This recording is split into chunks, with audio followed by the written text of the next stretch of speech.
Bonjour tout le monde. Bonjour. Oh, on n'est pas là.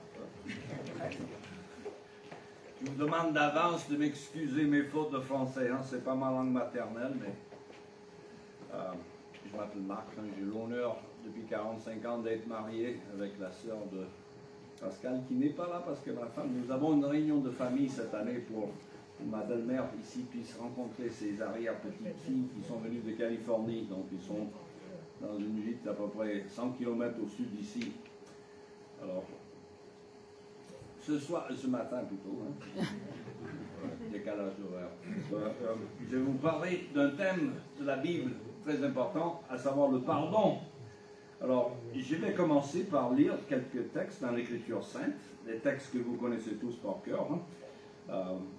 D'abord dans l'Évangile sur Matthieu, au chapitre 6, hein, verset 14, où le Seigneur dit d'une façon claire et simple: en effet, si vous pardonnez aux autres leurs fautes, votre Père céleste vous pardonnera aussi. Mais si vous ne pardonnez pas aux hommes, votre Père ne vous pardonnera pas non plus vos fautes. Ça ne peut pas être plus clair, n'est-ce pas? Alors, chapitre 18, toujours dans l'Évangile selon Matthieu, un texte toujours sur ce même thème. Je vais monter ça pour...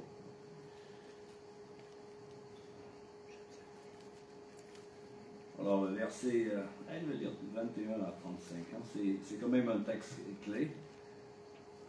Alors, Pierre s'approcha de Jésus et lui demanda: Seigneur, si mon frère se rend coupable à mon égard, combien de fois devrais-je lui pardonner? Irai jusqu'à 7 fois. Non, lui répondit Jésus, je ne te dis pas d'aller jusqu'à 7 fois, mais jusqu'à 70 fois 7 fois. En effet, il en est du royaume des cieux comme d'un roi qui voulut régler ses comptes avec ses serviteurs.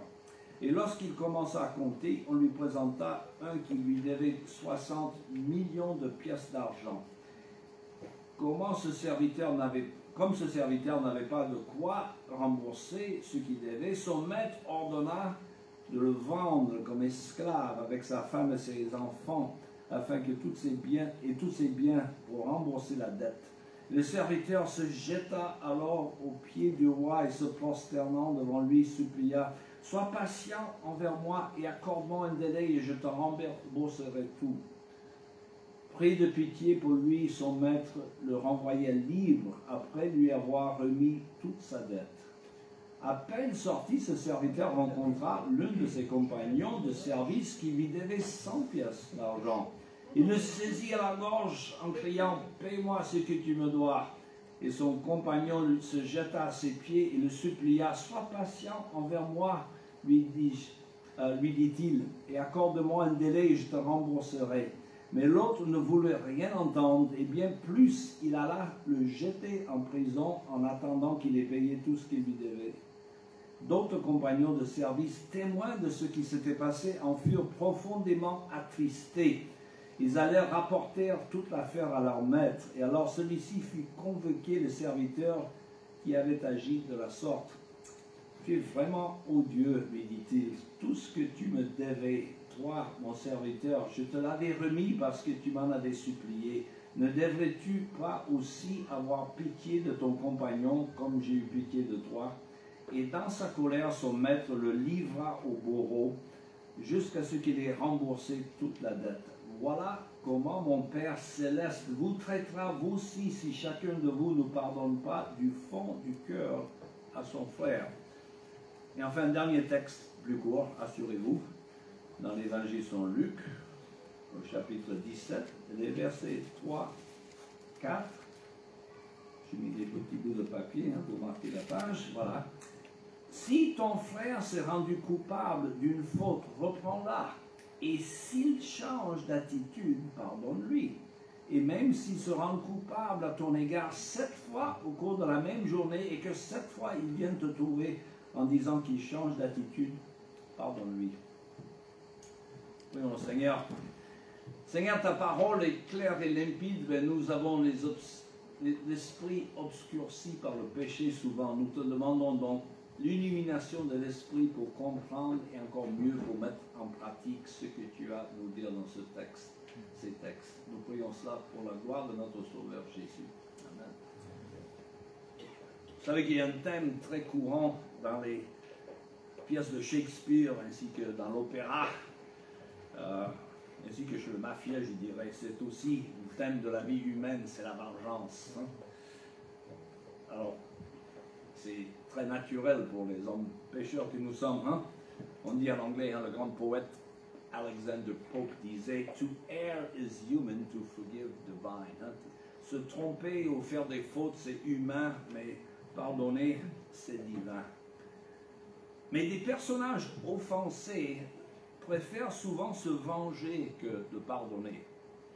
Il y va de notre nature humaine, pécheresse. Hein? C'est souvent la racine du drame qui finit par bouleverser des vies innocentes, ainsi que des vies moins innocentes. D'ailleurs, d'aucuns disent que la Deuxième Guerre mondiale est due au fait que les Alliés, au lieu de pardonner les Allemands pour la Première Guerre mondiale, ont voulu se venger en exerçant des paiements très chers, et le résultat, hein, c'était la Deuxième Guerre mondiale. Enfin, l'idée de pardonner les coupables n'est pas celle qui domine la majorité de nos esprits humains, surtout en parlant des victimes qui ont subi l'offense. Il y a même une expression d'ailleurs chez les mafiosos, on dit « Don't get angry, get even ». Ne vous fâchez pas, vengez-vous. Pourtant, la Bible nous appelle à offrir le pardon à ceux qui nous offensent. Alors, selon le texte ou les textes que nous avons lus dans l'Évangile sur Matthieu, tiré du fameux Sermon sur la montagne, le Seigneur Jésus nous rappelle que le fait de pardonner les autres est même la condition sine qua non pour recevoir le pardon soi-même. Ce n'est pas toujours facile, hein? Ne pensez pas qu'il s'agit d'un automatisme pour Dieu non plus, hein? Comme le remarque blasphématoire de Voltaire semble suggérer. Dieu te pardonnera, c'est son métier. Non, ça ne marche pas comme ça. Il y a des conditions pour recevoir le pardon de Dieu. Il faut être repenti. Alors, comment devons-nous faire, par contre, dans notre vie quotidienne pour pardonner aux autres sans compromettre nos principes?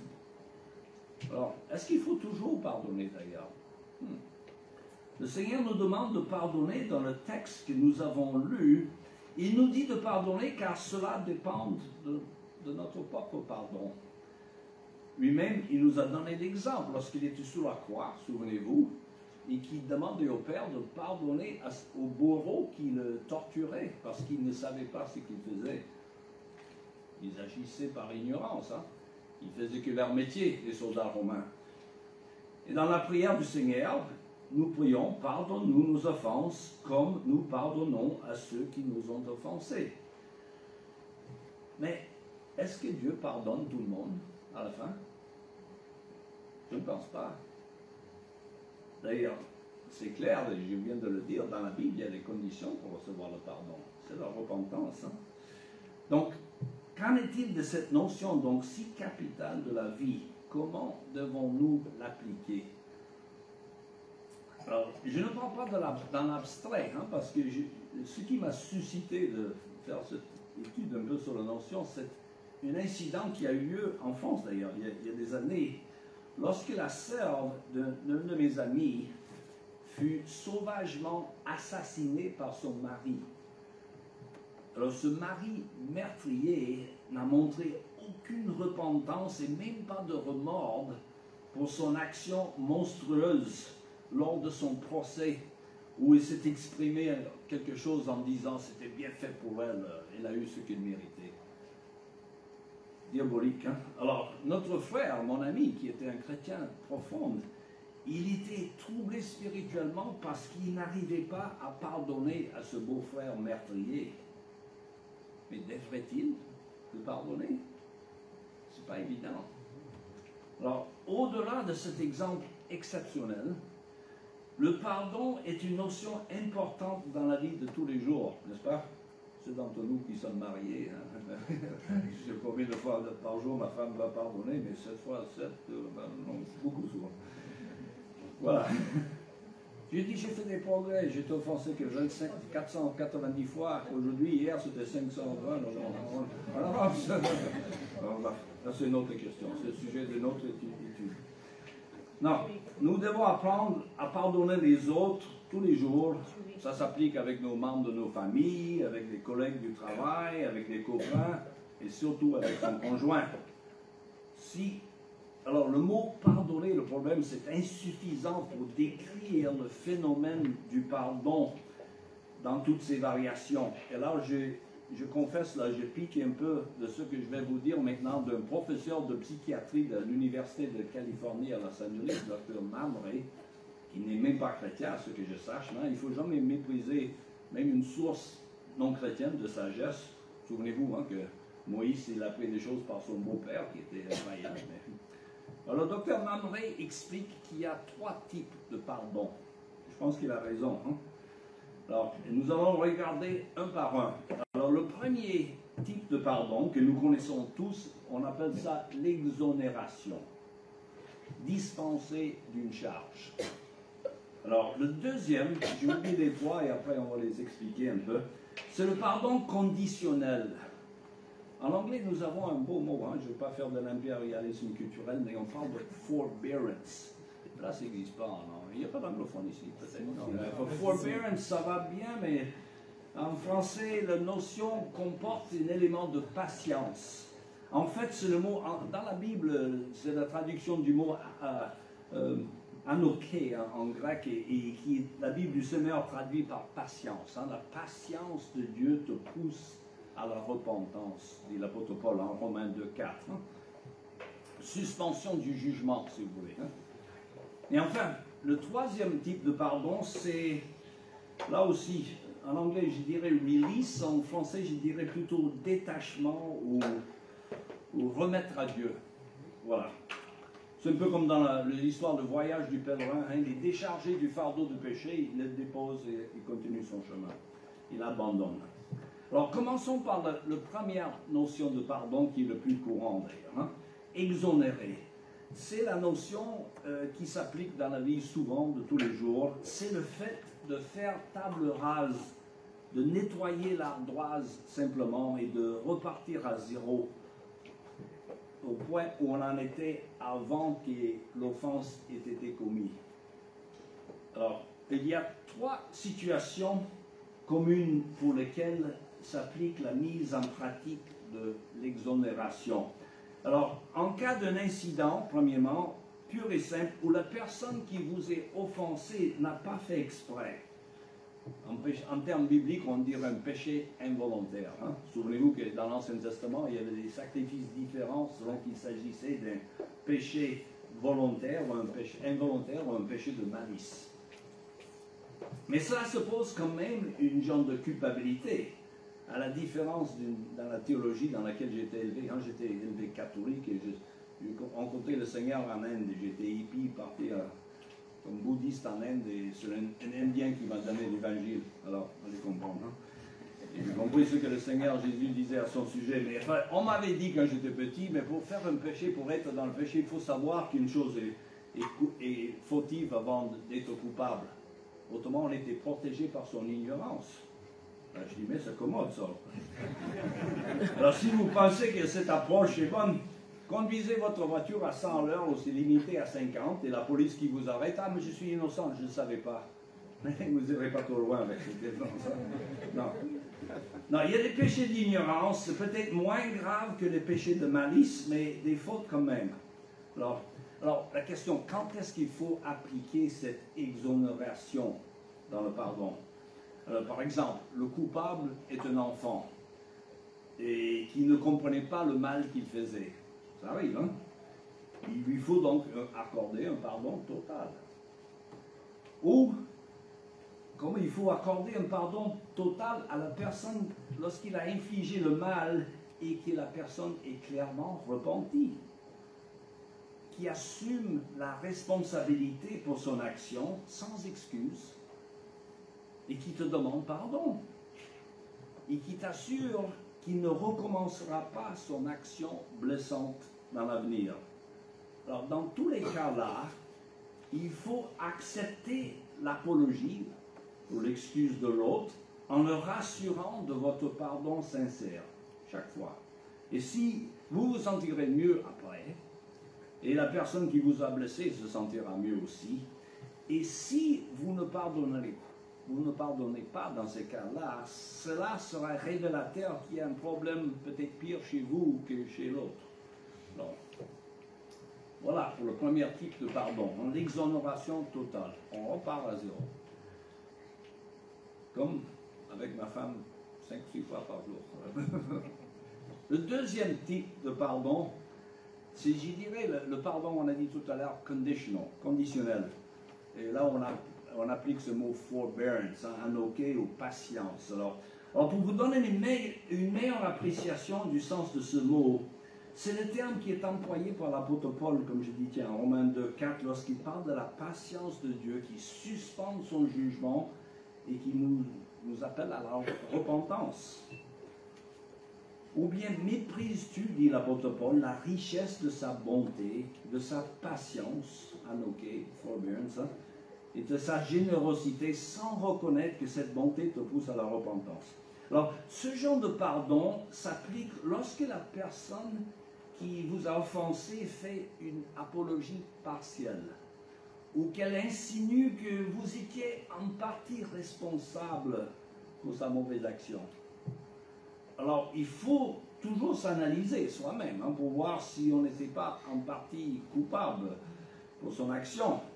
Mais il faut quand même exercer la tolérance, même si vous n'êtes pas du tout coupable et si vous tenez à la relation avec l'autre personne. Cela ne veut pas dire... cela veut dire plutôt ne plus parler de l'offense, surtout n'ayez aucune rancune ni aucun désir de vengeance. Restez donc prudent à l'égard de l'autre. Si vous laissez pardonner mais pas oublier, on dit en anglais « trust and verify ». C'est l'expression favorite du président Reagan lorsqu'il avait affaire avec l'Union soviétique. On te pardonne, mais on va vérifier quand même. Alors, selon le comportement du coupable, cette attitude peut s'élever éventuellement pour devenir l'exonération totale. Et enfin, c'est le troisième type de pardon qui présente, je dirais, le plus de controverses. Que faut-il faire? Et c'est là où les chrétiens ne sont pas toujours d'accord. Et je me suis fait gronder plusieurs fois pour ce que je vais vous dire, mais à vous de savoir si c'est biblique. Écoutez bien, si vous connaissez bien ce livre. Que faut-il faire lorsque la personne qui vous a blessé ne veut même pas le reconnaître? Il ne fait aucun effort pour s'excuser ou demander pardon. Alors c'est le cas du meurtrier dont je vous ai parlé au début, un gars qui tue sa femme et qui dit que c'est bien fait pour elle, pas de repentance, même pas de remords. Alors ce sont les cas les plus difficiles que l'on rencontre dans la vie.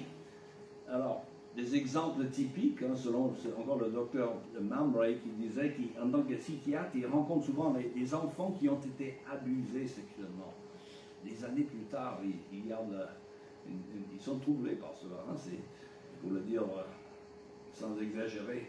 Ou parfois des partenaires dans les affaires où l'un qui a trompé l'autre et qui a triché à voler l'autre sans faire restitution. Aïe. Ou même parfois dans les familles où il y en a un membre de la famille qui a trahi l'autre. Que faut-il faire dans les cas comme ça? Faut-il pardonner? Alors même pour ces cas-là, je dirais, il y a une solution.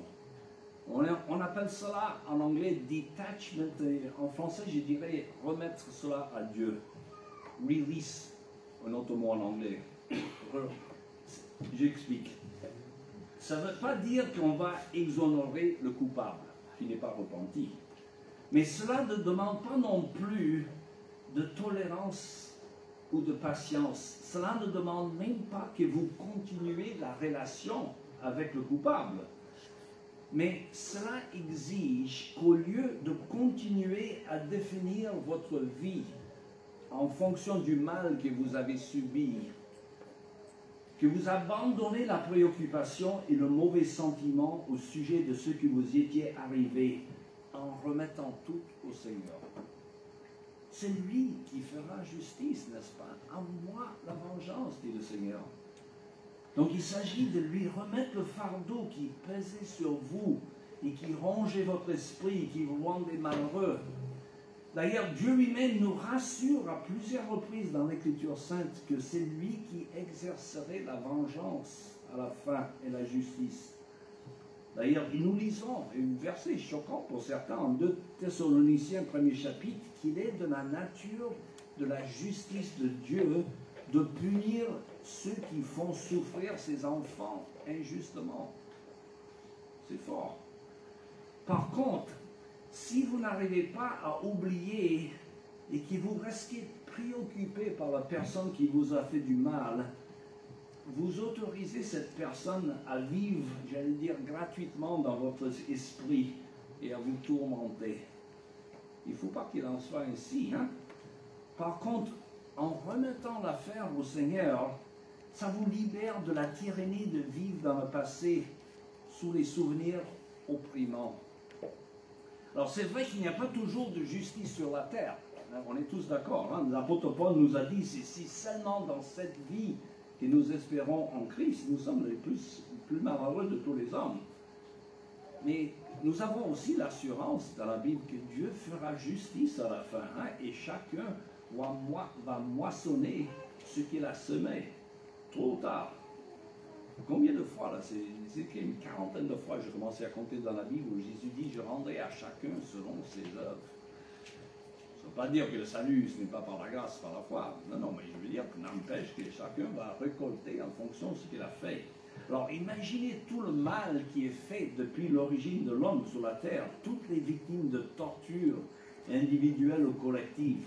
Pensez aux 6 millions de juifs lâchement assassinés par les nazis, ou des Arméniens, des milliers d'Arméniens massacrés par les Turcs. Ou, moi j'étais à Rwanda plusieurs fois, imagine combien de Tutsis étaient massacrés par les Hutus, là.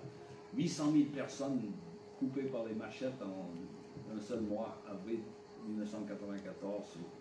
Ou si vous êtes ici dans le midi de la France, pensez à tous les Huguenots persécutés par le royaume de Louis XIV, etc.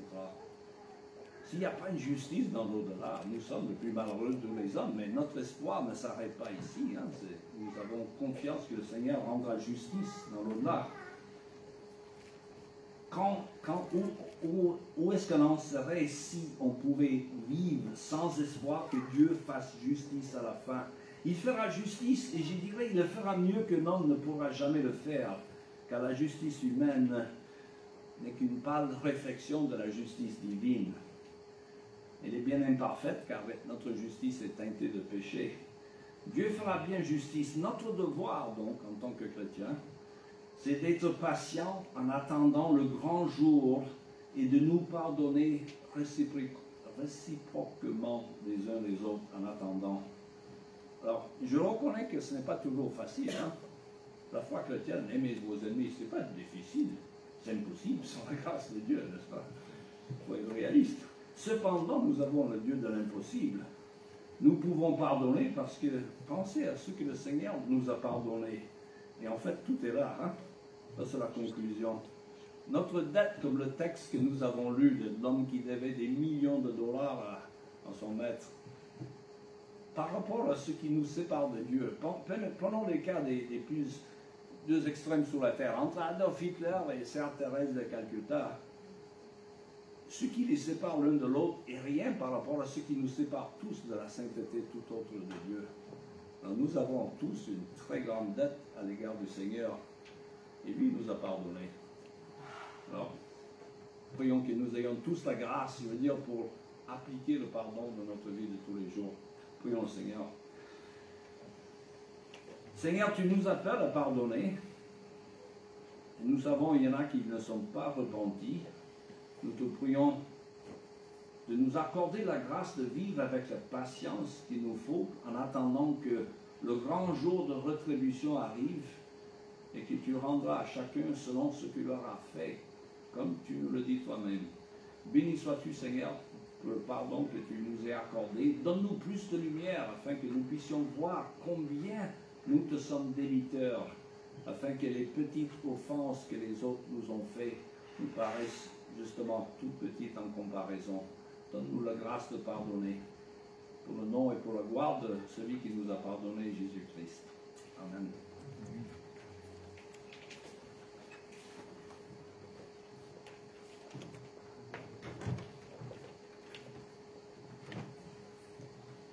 Merci Marc pour ce message sur le pardon. Nous pourrons le méditer davantage, chacun de nous, à la maison. Donc, je vous invite à vous lever, on va chanter. Et pendant qu'on chante, on peut passer le prendre. Bernard, je vois qu'il a envie de récupérer les bannières pour faire passer les bannières. Merci. Ça fait partie aussi du louange que nous voulons rendre au Seigneur en offrant ce que nous avons mis de côté pour lui.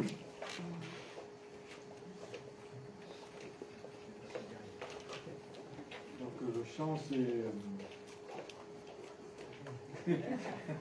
ce qui était prévu peut-être. Oui, on peut chanter Notre Dieu. Dieu est le plus grand, notre Dieu est le plus fort. Et oui, il déplace les montagnes, parce qu'on entend Dieu. Il déplace le péché, il nous guérit, il nous relève, il nous aide à pardonner. Pour moi, c'est déplacer les montagnes.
Dieu est le plus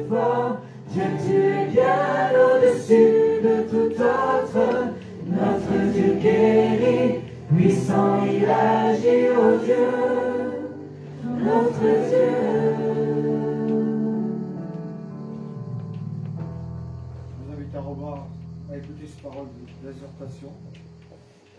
À celui qui peut vous garder de toute chute et vous faire paraître en sa présence glorieuse sans reproche et exultant de joie, au Dieu unique qui nous a sauvés par notre Seigneur Jésus-Christ. À lui appartiennent la gloire, la majesté, la force et l'autorité, depuis toujours, maintenant et durant toute l'éternité.